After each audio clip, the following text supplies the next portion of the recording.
রোজ রোজ একঘেয়ে রুটি সবজি বা রুটি তরকারি খেতে ইচ্ছে না করলে একবার এভাবে এই রেসিপিটা বানিয়ে দেখতে পারেন। খেতে কিন্তু অসম্ভব সুস্বাদু হয় আর বানানোও খুব সহজ আর খুব বেশি তেলেরও প্রয়োজন হয় না। অল্প তেলেই কিন্তু এই রেসিপি তৈরি করে নিতে পারবেন। এর জন্য প্রথমেই নিয়ে নিচ্ছি ময়দা। চাইলে আপনারা আটাও ব্যবহার করতে পারেন বা আটা ময়দা একসাথে মিলিয়েও নিতে পারেন। এখানে 1 বাটি পরিমাণে ময়দা নিয়ে নিয়েছি আর তাতে নিয়ে নিচ্ছি পরিমাণ মতো নুন আর ময়দাটা প্রথমে ভালো করে মিশিয়ে নিতে হবে। আর কিন্তু এতে তেমন কিছুই মেশাচ্ছি না। শুকনো অবস্থায় নুন আর ময়দা মিশিয়ে নিয়ে দিয়ে দেব জল। এবার জলটা দিয়ে ভালো করে একটা ব্যাটার তৈরি করে নেব ময়দার। একটু পাতলা করেই ব্যাটারটা তৈরি করে নিতে হবে। এটা হাতের সাহায্যে করতেই বেশি সুবিধা হবে যেহেতু, তাই এখানে হাতের ব্যবহারই করছি। প্রথমে হাত দিয়ে সুন্দর করে ব্যাটারটা তৈরি করে নেব। অল্প অল্প করে জল দিয়ে ব্যাটারটা তৈরি করে নিচ্ছি। দেখুন ব্যাটারটা কিন্তু তৈরি হয়ে গিয়েছে। ঠিক এরকম কনসিস্টেন্সিরই ব্যাটারটা তৈরি করতে হবে। দেখুন এরকমভাবে লেগে থাকবে, অথচ একদম পাতলা হবে। এবার কড়াইতে সাদা তেল গরম করে দিয়ে দিচ্ছি বেশ খানিকটা পরিমাণে ক্যাপসিকাম। এখানে ক্যাপসিকামটা লম্বা লম্বা সরু সরু পিস করে কেটে নিয়েছি। এখানে বড় সাইজের একটা ক্যাপসিকামের অর্ধেক নিয়ে নিয়েছি আর তার সাথে নিয়ে নিচ্ছি বেশ বড় সাইজের একটা পেঁয়াজ কুচি। এখানে কিন্তু পেঁয়াজটাও ক্যাপসিকামের মতো স্লাইস করে লম্বা লম্বা করে কেটে নিয়েছি। সাথে দিয়ে দিচ্ছি লঙ্কা কুচি। লঙ্কার পরিমাণটা আপনারা আপনাদের স্বাদ অনুযায়ী কম বেশি করে নিতে পারেন। এবার সবটা ভালো করে ভেজে নেব। পেঁয়াজ আর ক্যাপসিকামটা মোটামুটি নরম হয়ে আসা পর্যন্ত ভাজতে থাকতে হবে। যদিও ক্যাপসিকাম খুব বেশি ভাজার প্রয়োজন হয় না, একটু কাঁচা কাঁচাই ভালো লাগে ক্যাপসিকামে, তাহলে একটা বেশ ক্রাঞ্চিনেস থাকে। সেই জন্য আগে আগে নুনটা দিয়ে দিচ্ছি, এতে করে নরম হয়ে যাবে।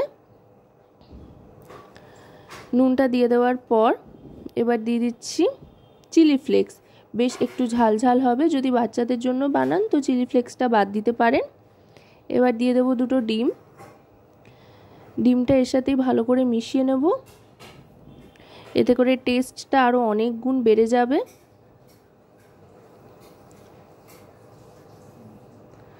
ভালো করে মিশিয়ে নিচ্ছি।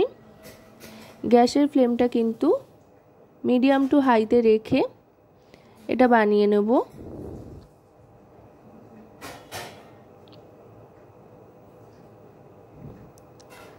বানিয়ে নিয়ে এবার গ্যাসের ফ্লেমটা লোতে করে দেব। এবার এতে দিয়ে দিচ্ছি বেশ খানিকটা পরিমাণে টমেটো কেচাপ। এতে করে আরও অনেক বেশি স্পাইসি হবে, তাই অবশ্যই কিন্তু বড় চামচের 1 চামচ টমেটো কেচাপটা এতে দেবেন, তাতে করে টেস্টটা অনেক গুণ বেড়ে যাবে। এবার ভালো করে মিশিয়ে নিলাম। মিশিয়ে নেওয়ার পর পুরটা কিন্তু তৈরি হয়ে গিয়েছে। এবার এটা নামিয়ে নেব। এবার আবার ময়দার ব্যাটারটার দিকে চলে যাব।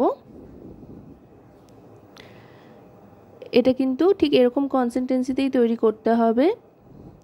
যেহেতু খানিকক্ষণ রেখে দিয়েছিলাম তাই একটু ঘন হয়ে গিয়েছিল, তাই সামান্য একটু জল আবার এতে অ্যাড করে মিশিয়ে নিয়েছি। এবার গোলা রুটির মতো করে গোল করে নিতে হবে। আর এই পুরো কাজটা কিন্তু একদম গ্যাসের ফ্লেমটাকে লোতে রেখে করতে হবে, কারণ যেহেতু পাতলা করে ব্যাটারটা তৈরি হয়েছে আর ময়দার তৈরি সম্পূর্ণটা, তাই কিন্তু এটা চট করে টেনে আসবে। দেখুন ওপর থেকে কিন্তু টেনে আসতে আরম্ভ করেছে। এবার এটাকে ফোল্ড করে দেবো। এখানে বলবার তেমন কিছু নেই, পুরো ব্যাপারটাই দেখবার। আপনারা কিন্তু এটা জলখাবার হিসেবে বা টিফিন হিসেবে তৈরি করে নিতে পারেন। এবার মুখটা যাতে খুলে না যায়, সিল হয়ে থাকে, তার জন্য এটা একটা টিপস হিসেবে আপনারা কিন্তু কাজে লাগাতে পারেন। যেই হাতা দিয়ে ব্যাটারটা দিয়েছিলাম সেই হাতায় ওপর থেকে একটু ব্রাশ করে দিয়ে তারপরে এপিট ওপিট করে একটু লালচে রং আসা পর্যন্ত ভেজে নিতে হবে। এতে করে সামান্য একটু ক্রাঞ্চিনেসও আসবে। আর এমনিতেও এটা বাইরে থেকেও ভেতর থেকে খুবই সফট হয় খেতে, অসাধারণ লাগে খেতে। আর ভেতরের পুরটা যত বেশি টেস্টি হবে এটা খেতে কিন্তু ততটাই ভালো লাগবে। এবার এটা নাবিয়ে সার্ভ করে দিচ্ছি। এটা কিন্তু শুধু শুধুই খাওয়া যায়, আর কোনো কিছুরই প্রয়োজন হয় না। তো আজকের এই রেসিপিটি আপনাদের কেমন লাগলো অবশ্যই কিন্তু কমেন্টের মাধ্যমে জানাবেন।